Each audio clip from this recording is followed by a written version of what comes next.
Boa noite, meu amado irmão, minha amada irmã, você que nos acompanha em nosso canal do YouTube, Igreja Batista Memorial de Teresópolis. Esse é o nosso culto nessa noite de domingo. E o nosso desejo é que você esteja bem, que o Senhor esteja cuidando de sua vida, que este domingo tenha sido abençoado, que você tenha experimentado a presença do Senhor, a graça de Deus com você e a sua família. Numa preparação para esta nova semana, amanhã, segunda-feira, não é isso? Começam as atividades, então que Deus possa estar conduzindo você.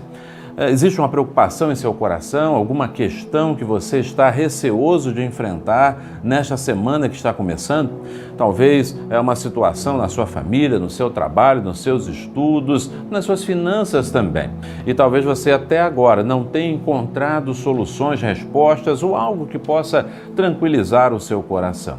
A minha orientação nesta noite é: continue confiando no Senhor, continue crendo no poder de Deus, continue aguardando, porque o Senhor tem resposta. O Senhor pode fazer, sim, algo especial na sua vida, pois não há impossível para o Senhor.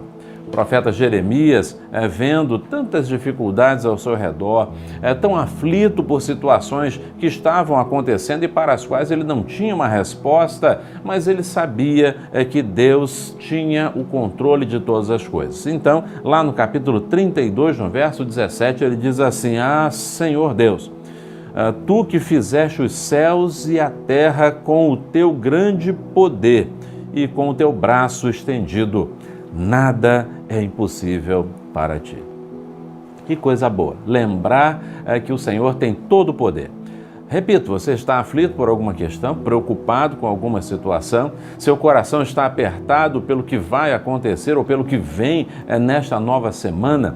Então, preste bem atenção na palavra do Senhor. Jeremias dizendo: Ah, Senhor, Senhor Deus, Tu que fizeste os céus e a terra com o Teu grande poder e com o Teu braço estendido, nada é impossível para Ti. Inicie esta semana, esse momento de culto e esta nova semana com esta segurança de que o Deus Todo-Poderoso, que fez os céus e a terra com a sua própria mão, não há nada impossível para o Senhor. Confie nele, avance com segurança. Vamos cultuar, celebrar o nome do Senhor com alegria, porque este Deus está aqui presente, Ele está aí com você, e este Deus quer estender o braço forte dele para mostrar a você mais uma vez que não há nada impossível para Ele. Vamos orar ao Senhor? Querido Pai, neste momento pedimos que o Senhor fale ao nosso coração, que o Senhor tranquilize, dê paz àqueles que estão aflitos, para que possam cultuar com alegria e com segurança neste momento. Ó Deus amado, que o Senhor possa desde já tomar esta preocupação, tomar este impossível na vida do meu irmão, da minha irmã, daquele que está nos acompanhando neste momento. E que o Senhor possa mostrar mais uma vez que o Senhor é o Deus dos impossíveis, que o Senhor tem todo o poder nos céus e na terra e que por isso podemos confiar plenamente no Senhor. Então, dá-nos paz e alegria para cultuarmos o Teu nome e dá-nos, ó Deus, coração seguro para iniciarmos esta nova semana. Oramos assim no nome de Jesus, o nosso Senhor e Salvador. Amém.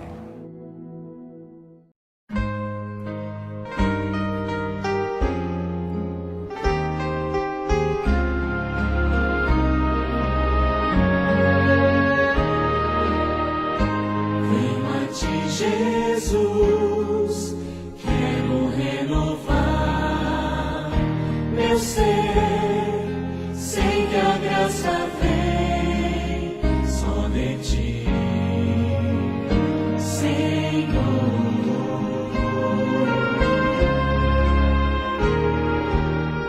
Eu descobri, ó Deus, que tudo que é mal em mim vai se transformar.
olhos meus, quero ver o teu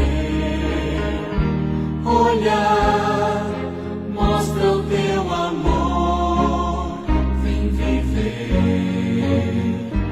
em mim.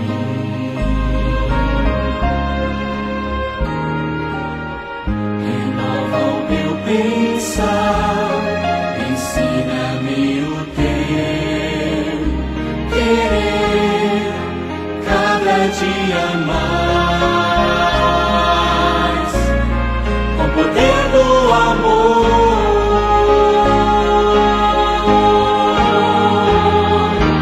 Meu Jesus, teu amor me envolve.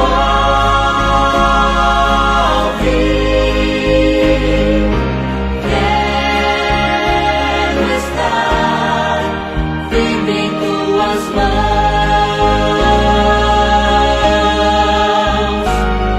Eu vou voar bem alto como a águia, andando na amplidão do Espírito de Deus, com o poder do amor.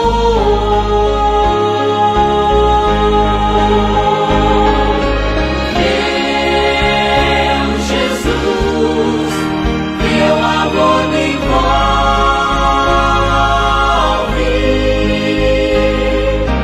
Quero estar firme em tuas mãos.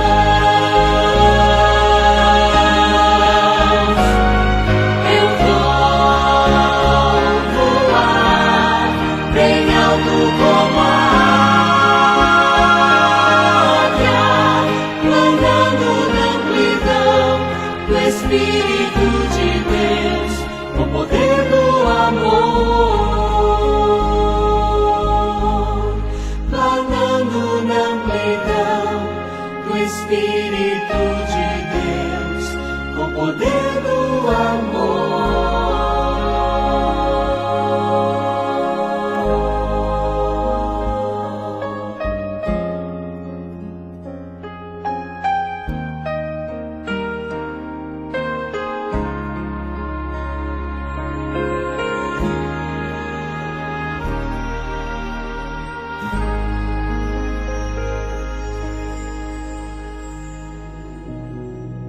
Quero agradecer a você que tem participado com seus dízimos e suas ofertas da obra realizada pela Igreja Batista Memorial de Teresópolis. Com as ofertas e com os dízimos, a obra do Senhor é mantida aqui e até os confins da terra, com a participação da Igreja nos eventos e nos projetos evangelísticos realizados aqui em nosso país, nas terras africanas, na Europa, em outros lugares da terra e até os confins do mundo. E o nosso desejo é que cada oferta possa ser utilizada para a glória do Senhor, com responsabilidade, com amor, com o desejo de fazermos sempre o melhor para o nosso Deus. Então, estamos disponibilizando para você o nosso banco, a nossa agência, a nossa conta e também o CNPJ de nossa igreja, para que você possa fazer os depósitos e as transferências pelo seu aplicativo. Também você tem em sua tela o QR Code. Com essas informações você pode aproximar o seu celular e desta maneira obter as informações bancárias da Igreja Batista Memorial de Teresópolis. Nós agradecemos a sua participação, que com toda certeza ajuda a levar o Evangelho de Jesus Cristo até os confins da terra. Que Deus o abençoe de uma maneira toda especial. Amém.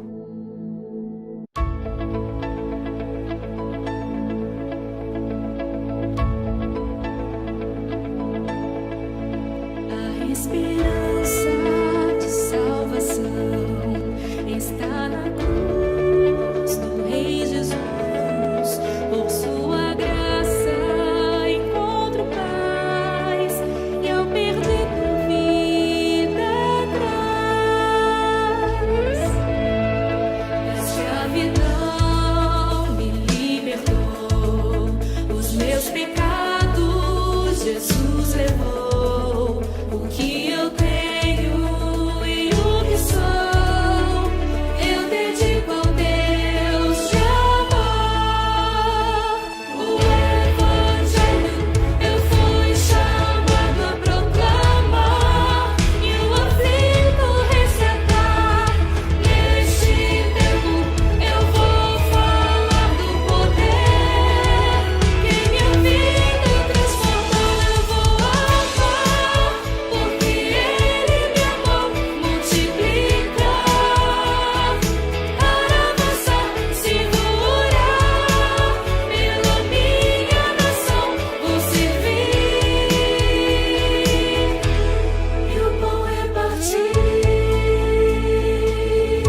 Na noite de hoje, celebramos mais uma vez a Ceia do Senhor. Ceia essa que aponta para a comunhão cristã, para o momento quando nós lembramos de Jesus na cruz do Calvário, no sacrifício realizado por Ele, por minha causa e por sua causa, para que novamente, agora restaurados do mal que nos separava e nos afligia diante de Deus, o pecado, podemos então nos aproximar do Senhor, pelo sangue do Senhor Jesus, pelo seu sacrifício na cruz do Calvário.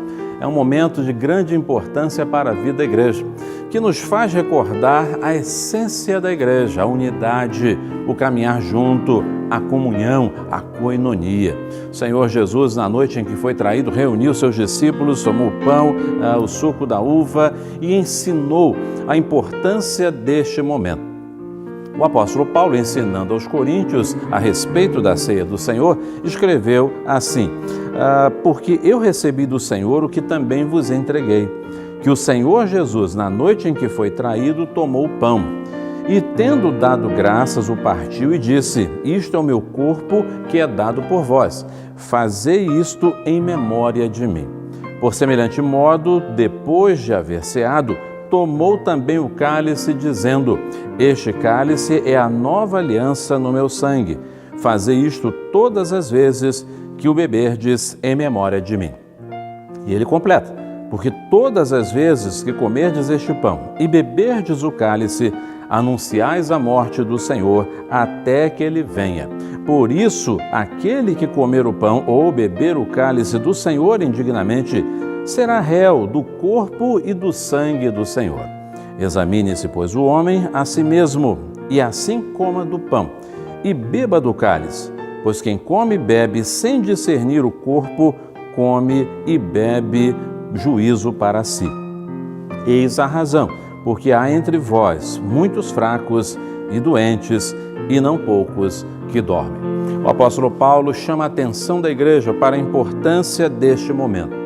Ele não chama a atenção para a participação pura e simples, em que eu bebo o suco da uva e como o pedacinho do pão, mas para o significado deste ato, para o que este ato lembra e para o que este ato nos remete. É o corpo de Cristo, o entendimento que vivemos no corpo de Cristo. E se vivemos no corpo de Cristo, precisamos viver em comunhão com este corpo, com o Senhor do corpo, mas também com cada parte do corpo no qual estamos integrados.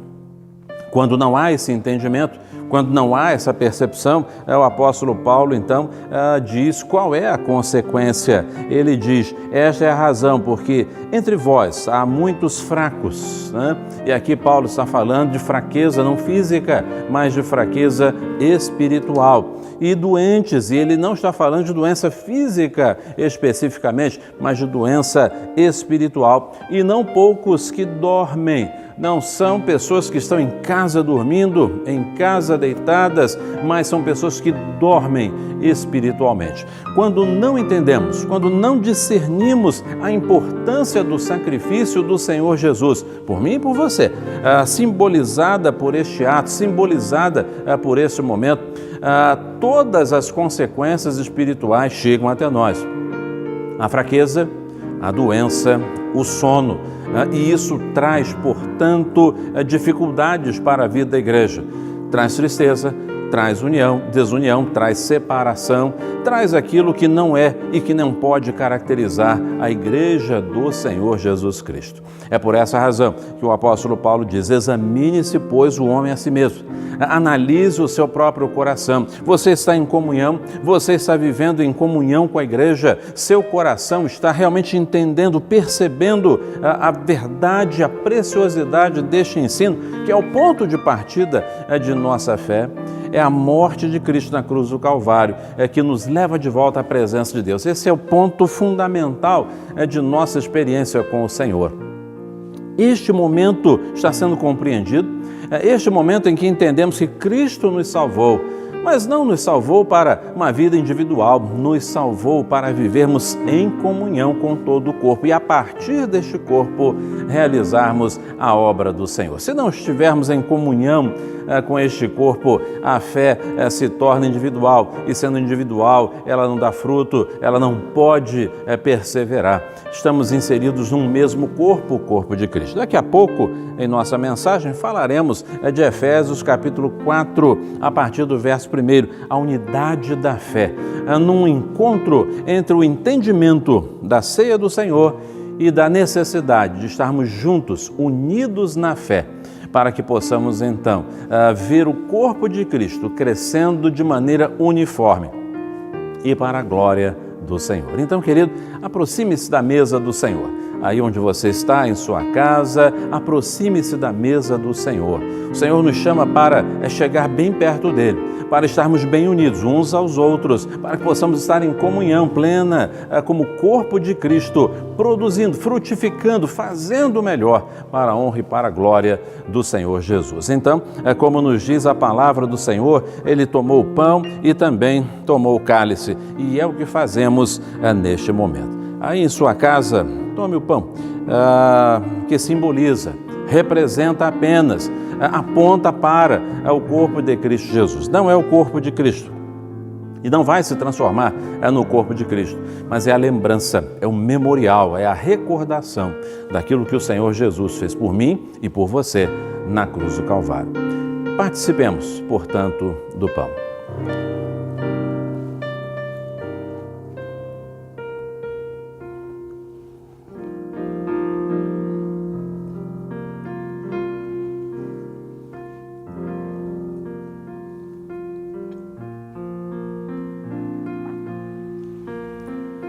De igual maneira, participemos do cálice.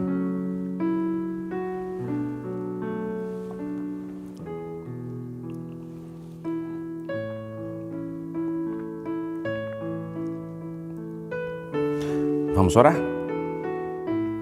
Querido Pai, queremos agradecer ao Senhor, porque na cruz do Calvário, o Senhor manifestou plenamente o amor de Deus para mim, para o meu irmão, para a minha irmã. Quero agradecer a Deus porque, por meio deste sacrifício, quando somos alcançados pela graça salvadora do Senhor Jesus, integrados na família de Deus, a Igreja Eterna do Senhor Jesus, podemos desfrutar comunhão com o Senhor e comunhão uns com os outros.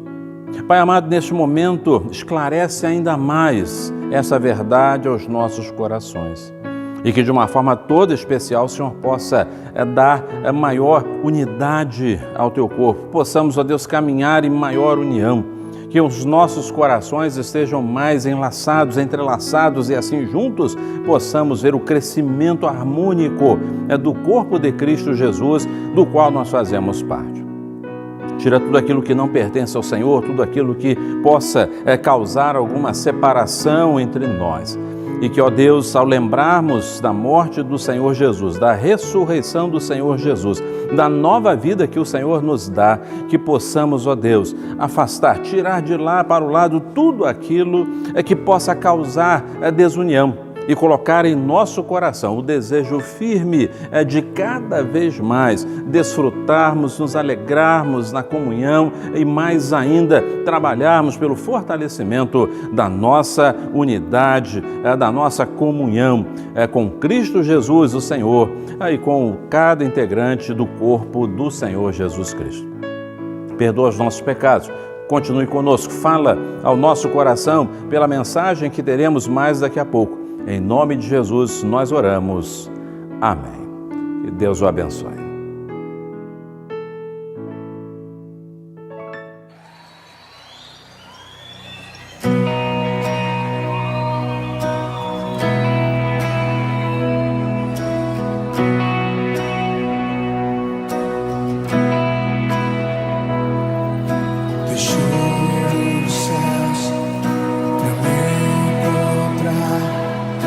Aqui não é o céu.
Chegamos ao capítulo 4 da carta de Paulo aos Efésios. E esse capítulo tem uma ênfase, tem um tema, tem um assunto especial nessa primeira parte do capítulo 4 de Efésios. Unidade é o objetivo fundamental da igreja. A unidade é o objetivo fundamental da igreja do Senhor Jesus Cristo. Nós vemos que a carta de Paulo aos Efésios, ela procura equilibrar dois pontos fundamentais, dois pontos, dois polos que são fundamentais e que precisam ser, portanto, tratados e que são tratados nesta carta. Primeiro, os primeiros 3 capítulos tratam do fundamento teológico doutrinário a respeito da igreja, da salvação, da ênfase essencial do Evangelho. Então, de 1 a 3, Paulo enfatizou teologia e doutrina, mas a partir daí, os 3 últimos capítulos procuram então articular esta teologia e doutrina com a prática de vida, com aquilo que realizamos em nosso dia a dia. A Bíblia não é apenas para ser um livro teórico, mas precisa ser um livro que, com a teoria, traz também a prática, influencia a prática. O verdadeiro cristianismo alia a teoria à prática, a teologia, a doutrina, a vivência prática. Não podemos dissociar coisa da outra. A teologia, a doutrina, aquilo que cremos, precisa repercutir em nosso dia a dia. Aquilo que afirmamos crer precisa ganhar forma, precisa ganhar materialidade em nossas ações, em nosso dia a dia. Não é possível crer em uma coisa e praticar algo completamente diferente. Isso apenas mostra, apenas revela que há alguma situação de desequilíbrio, que alguma coisa não vai bem. Se cremos, praticamos. E é exatamente por isso que a primeira parte até agora enfatizou todo o entendimento, toda a essência do Evangelho, todo o fundamento teológico e doutrinário. Mas a partir de agora, o apóstolo Paulo chama a igreja para a prática. Vocês aprenderam? Então, vamos praticar? Até agora, Paulo está falando da igreja é uma só, unida em Cristo Jesus.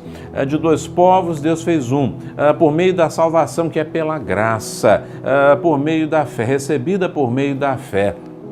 Agora nós somos novas criaturas. E por que nós somos novas criaturas? Para que nós somos novas criaturas? E a partir do capítulo 4, nós vamos trazer, então, aquilo que Paulo está enfatizando como sendo a prática, a vivência prática do Evangelho do Senhor.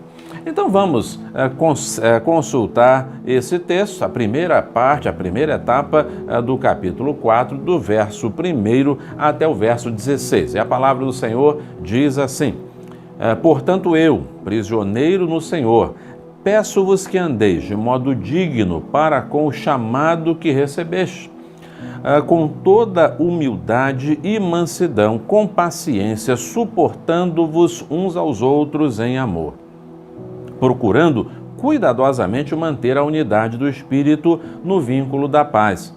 Há um só corpo e um só Espírito, como também fostes chamados em uma só esperança do vosso chamado. Há um só Senhor, uma só fé, um só batismo, um só Deus e Pai de todos, que é sobre todo, por todos e está em todos. Mas a graça foi concedida a cada um de nós conforme a medida do dom de Cristo. Por isso foi dito: subindo para o alto, levou cativo o cativeiro e deu dons aos homens, o que significa ele subiu, senão que também desceu às partes mais baixas da terra. Aquele que desceu é o mesmo que também subiu muito acima de todos os céus para preencher todas as coisas.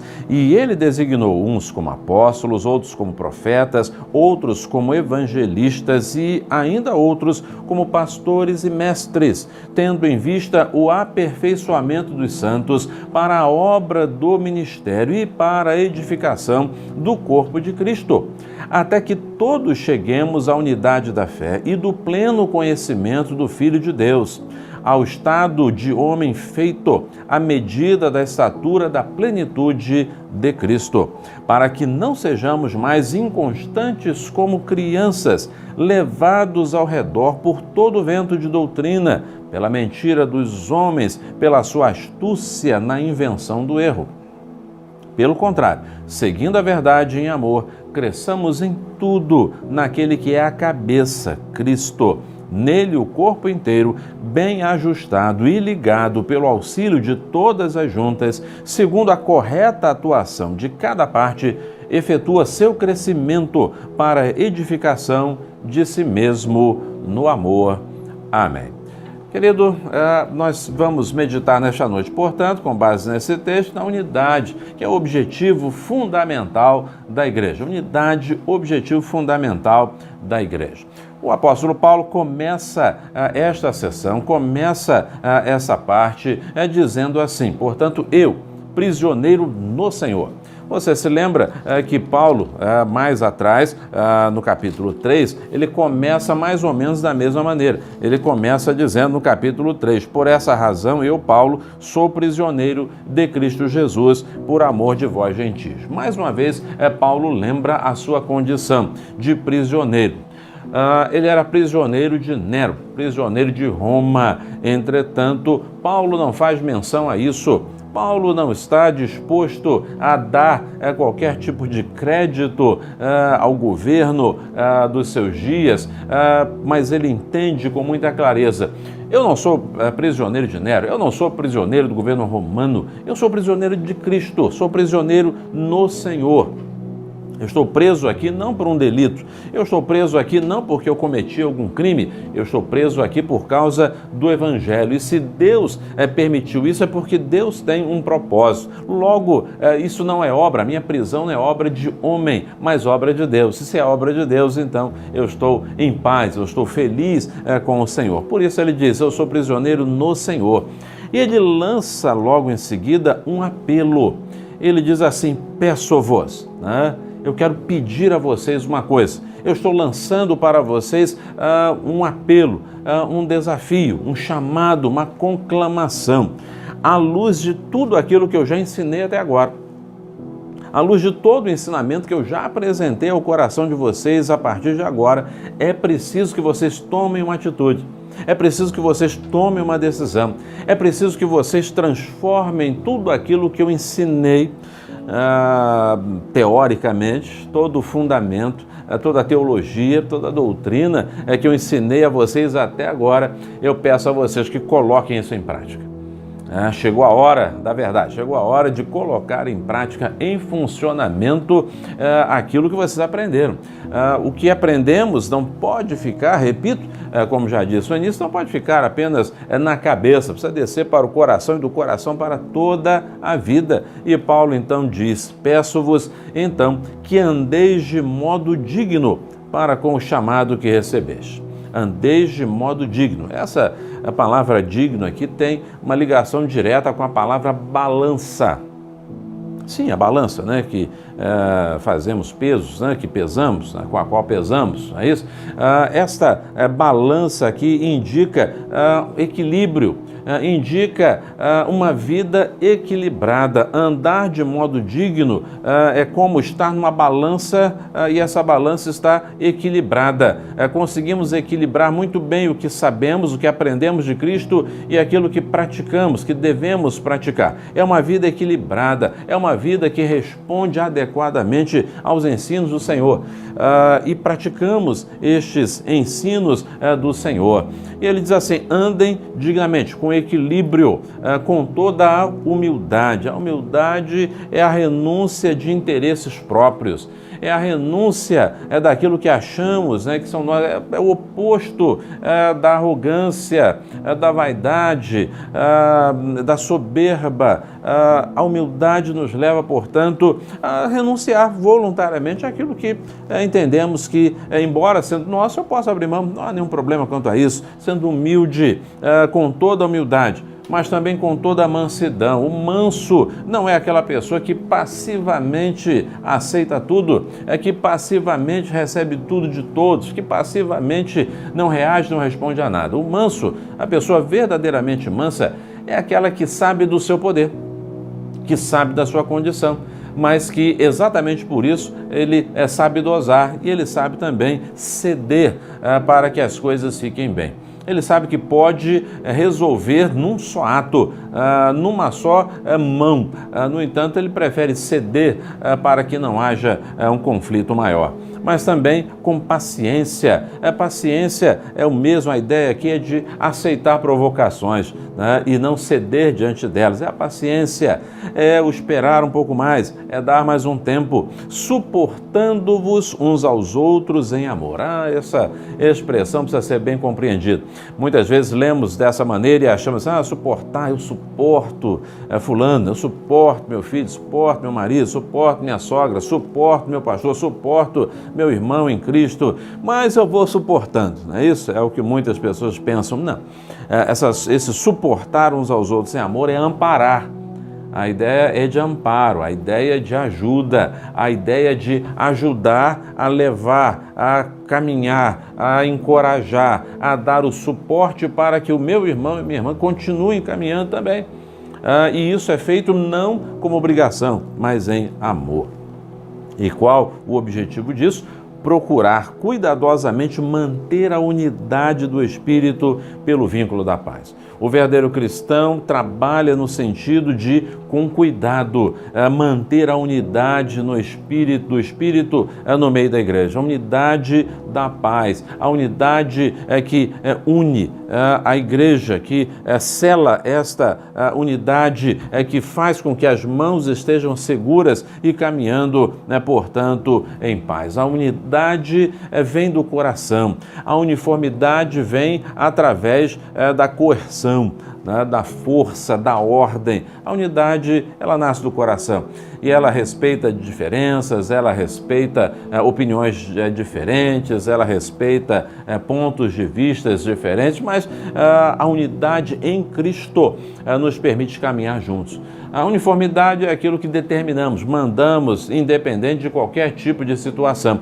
Mas, quando mantemos cuidadosamente a unidade do Espírito, nós caminhamos em amor e em paz. E Paulo, então, enfatiza que esta unidade precisa ser mantida por quê? Porque há um só corpo, a igreja é uma só. A igreja não pode ser dividida, fatiada, não pode viver quebrada. A igreja é corpo e corpo não pode viver separado, as partes separadas, a mão caminhando para um lado, o coração batendo sozinho no canto. Não, o corpo é um só.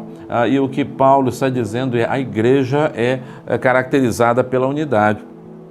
Um só Espírito, existe apenas o Espírito de Deus. E o Espírito de Deus não pode ser levado por este ou por aquele grupo. É o Espírito Santo, um só Espírito. E esse Espírito é o Espírito com o qual fomos batizados quando cremos. É o Espírito de Cristo, o Espírito Santo de Deus que entra em nossa vida, em nosso coração, no momento em que cremos e recebemos Jesus como nosso Salvador e Senhor. Por isso, temos uma só esperança. E que esperança é essa? A esperança eterna em Cristo. A esperança da volta de Cristo Jesus como nosso Redentor eterno. Um só Senhor. Temos apenas um único Deus, um único Senhor, um único Salvador, Jesus Cristo, uma só fé. A nossa fé é baseada, calcada na Bíblia, nas Escrituras, em nenhum outro documento mais, em nenhum outro livro, nenhuma outra palavra, em nenhum outro embasamento de pastor ou qualquer outro líder. A nossa base de fé é a Bíblia, é dela que emana todo o nosso conhecimento, toda a nossa regra de vida, de prática, de serviço ao Senhor. Um só batismo, o batismo no Espírito Santo quando cremos, né? O batismo no Espírito Santo quando recebemos o Senhor Jesus como nosso Salvador e Senhor. Não está falando aqui de forma de batismo, né? Às vezes há uma distorção aqui, achando que está falando de forma de batismo. Não. Está falando aqui do batismo recebido quando cremos, o batismo no Espírito Santo, o recebimento do Espírito Santo em nosso coração. E um só Deus e Pai. Temos apenas um Deus e Pai, que é o Senhor, o nosso Deus Todo-Poderoso, Pai de todos, sobre todos, por todos e que está em todos. Ele é o Senhor absoluto de nossa vida. E aí Paulo fala a respeito da graça que foi concedida, o presente de Deus concedido a cada um de nós conforme a medida do dom de Cristo. Dom é o carisma, é o presente, a ação sobrenatural de Deus nos capacitando para o exercício de uma função, para o exercício de um trabalho, de um serviço na vida cristã. Recebemos o dom, o carisma, não é algo nosso, não é da nossa própria capacidade e habilidade, mas é o dom que Ele nos dá, é a capacitação especial, extraordinária que o Senhor nos concede. E o apóstolo Paulo, então, dos versos 8 ao verso 10, ele fala sobre aquele que, subindo ao alto, levou cativo o cativeiro, deu dons aos homens. Subiu, também desceu, aquele que desceu é o mesmo que também subiu muito acima de todos para preencher todas as coisas. O apóstolo Paulo está fazendo alusão à ação do Senhor Jesus. Ele estava nos céus em sua glória, desceu até entre nós, foi até os lugares mais baixos buscar o pecador e dar a ele, ao subir, vencendo a morte, vencendo a sepultura e sendo assunto aos céus, o Senhor Jesus leva para a sua glória nós, que somos restaurados, resgatados, redimidos por Ele, salvos por Cristo Jesus. Agora, num novo status, não mais cativos do pecado, mas agora subindo com o Senhor, presente com eles, recebendo dons da parte do Senhor para o exercício da obra que o Senhor nos concede fazer nessa terra e por toda a eternidade. E Ele preenche todas as coisas. O Senhor Jesus, Ele preenche tudo, é o Senhor de tudo e de todos, e preenche todas as coisas em todos os lugares e em todos os corações. E em seguida, Paulo então fala sobre uma primeira lista de dons que ele apresenta aqui, uma lista de dons que ele apresenta aqui, dentre outras que ele apresenta em outras cartas também. E ele diz assim: designou uns como apóstolos, e devemos lembrar que apóstolos aqui são aqueles que conheceram pessoalmente o Senhor Jesus, são aqueles que realizaram milagres, são aqueles que presenciaram a ressurreição do Senhor Jesus. Por consequência, não existem mais apóstolos hoje. Existem pessoas que tomam para si o título de apóstolos indevidamente, por uma questão de status, por uma questão de ser diferente ou coisa parecida, mas não existe apóstolo mais, tá certo? Não existem mais apóstolos. Os apóstolos se encerraram na era apostólica, tá certo? Desapareceram naquele tempo. Paulo então está falando num tempo em que os apóstolos estavam ainda vivos, mas eles não mais estão entre nós e, portanto, qualquer pessoa que se arvore em dizer que é apóstolo, na verdade está cometendo um erro teológico muito grave. Profetas, profetas, há outros como profetas. Profeta não é aquele que adivinha o que vai acontecer amanhã ou depois. Não é aquele que vive, tendo revelação daquilo, adivinhando o que vai acontecer na vida dos outros, não. Profetas aqui são aqueles que pregam a palavra, que aplicam a palavra do Senhor, que com a sabedoria do Espírito Santo pregam e anunciam o Evangelho. Há outros como evangelistas, são missionários, são pregadores itinerantes, aqueles que pregam o Evangelho, aqueles que têm, portanto, este dom de iniciar a obra do Espírito Santo na vida das pessoas, anunciando o Evangelho aqui e mais distante. Mas também há outros como pastores e mestres, um ofício com duas funções, ensinar e exortar. O pastor é mestre também, ensinando e assim exortando o povo de Deus. E qual a finalidade disso? tendo em vista o aperfeiçoamento. O aperfeiçoamento aqui é o mesmo que aparar arestas, preparar para o exercício de uma função. É capacitar para o desempenho de um trabalho, de uma função. Qual é a obra do ministério? E essa obra é o mesmo que diaconia, o serviço. A obra cristã não é para autoexaltação. Mas a obra cristã é de serviço, somos servos. Aliás, a diaconia, ela tem a ver com o servir. É alguém que está com a bandeja servindo, é aquele que está procurando dar o seu melhor, é servo realmente. Cristo nos chama para servir o seu povo, a fim de que haja o quê? Edificação do corpo de Cristo. Não recebemos dons do Senhor para a nossa autoexaltação. Recebemos os dons do Senhor para servir e, ao servir, nós trabalhamos na edificação do corpo de Cristo, até que todos cheguemos à unidade da fé.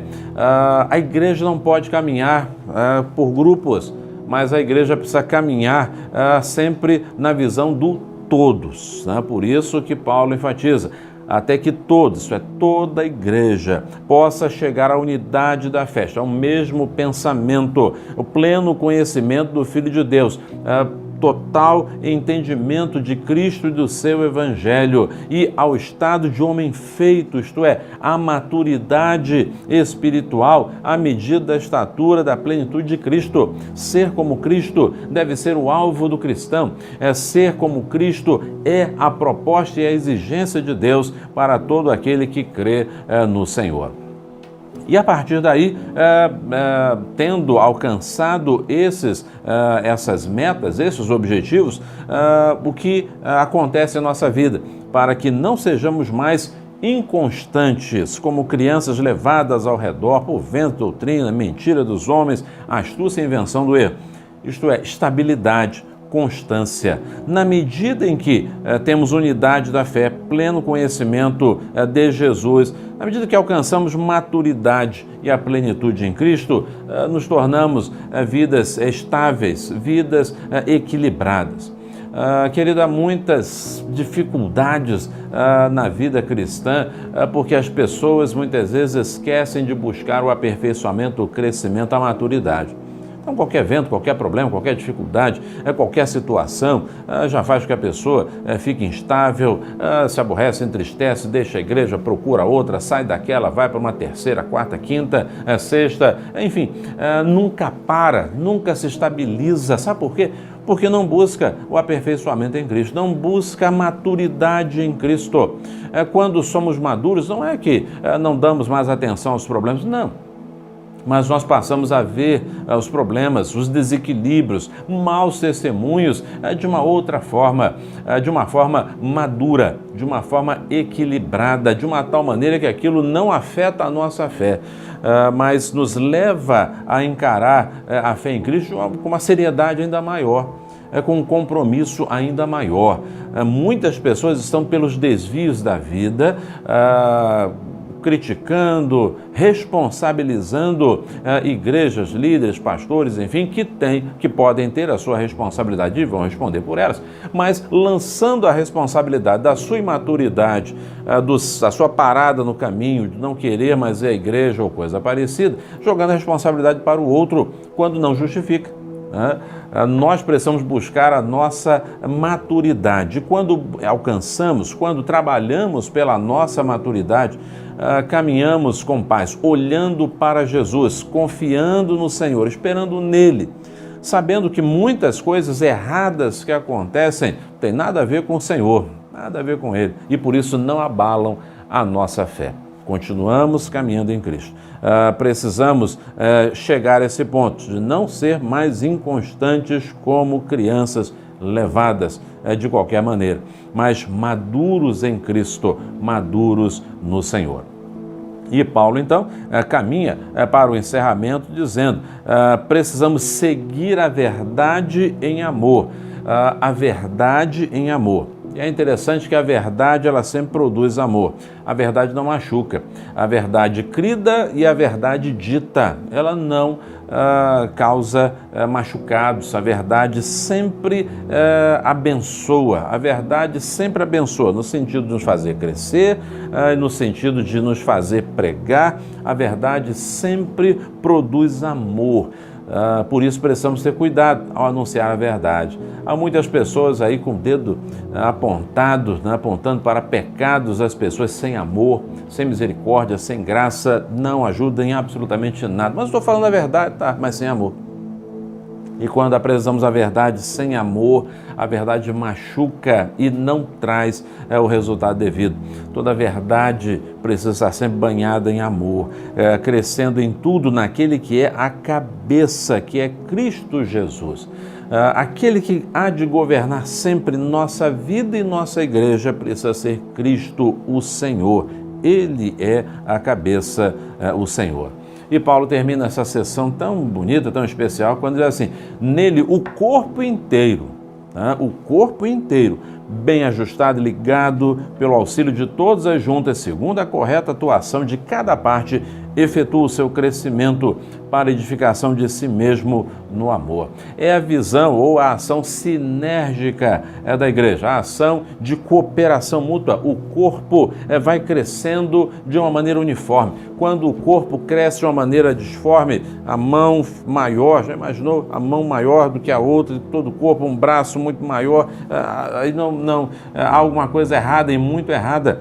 Mas o que Paulo está dizendo, e a palavra do Senhor está dizendo, é que quando caminhamos dessa maneira, o corpo inteiro cresce de uma maneira uniforme, de uma maneira abençoadora, de uma maneira sinérgica, de uma forma cooperativa.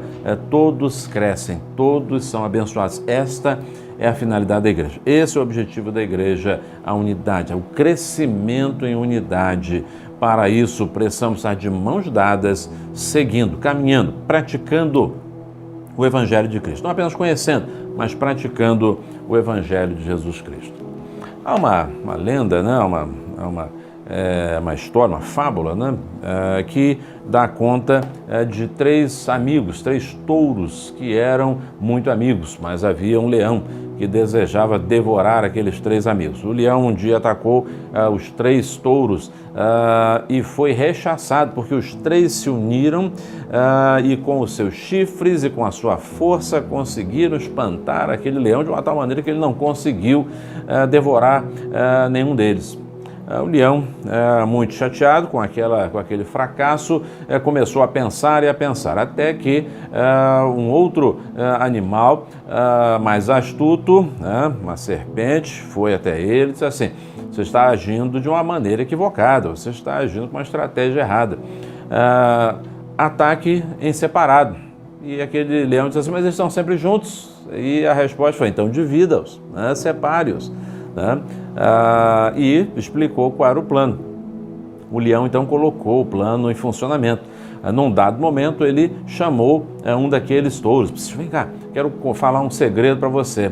O touro se interessou, esticou o ouvido e ele diz assim: aquele touro ali está falando mal de você. Ele falou isso. E aquele touro então falou assim: é mesmo? Ele falou isso de mim? Tá, não ando mais com ele. Se separou. E quando ele se separou do grupo, o leão foi lá e o abocanhou e o matou. Os outros dois não se importaram tanto, porque afinal ele foi-se embora chateado, zangado. Restavam dois. Mais uma vez ele colocou o plano em funcionamento, chamou o segundo touro, disse: vem cá, eu quero falar uma coisa importante com você. O quê? Olha, aquele lá está ridicularizando você. Ele está falando um monte de coisa a seu respeito.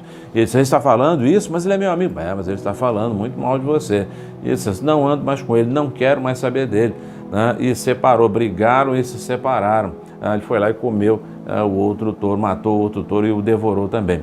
O terceiro já estava no papo e ele apenas o matou e o devorou. Plano colocado em prática e bem sucedido.